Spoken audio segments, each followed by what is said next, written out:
أعوذ بالله من الشيطان الرجيم.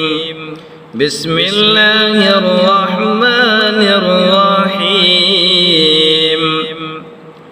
أولا يعلمون أن الله يعلم ما يسرون وما يعلنون ومنهم أميون لا يعلمون الكتاب إلا أماني وإنهم إلا يظنون فويل للذين يكتبون الكتاب بأيديهم ثم يقولون هذا من عند الله ليشتروا به ثمنا قليلا فويل لهم مما كتبت أيديهم وويل لهم مما يكسبون.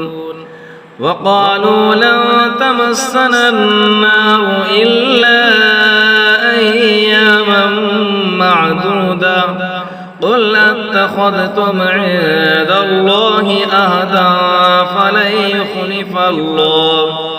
فلن يخلف الله وعده أم تقولون على الله ما لا تعلمون. بلى من كسب سيئة وأحاطت به خطيئته فأولئك أصحاب النار هم فيها خالدون. والذين آمنوا وعملوا الصالحات أولئك أصحاب الجنة هم فيها خالدون.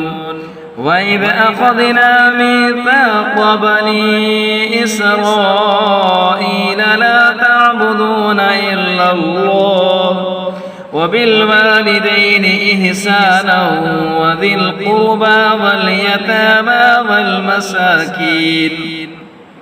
والمساكين وقولوا للناس حسنا وأقيموا الصلاة وآتوا الزكاة ثم توليتم إلا قليلا منكم وأنتم معرضون.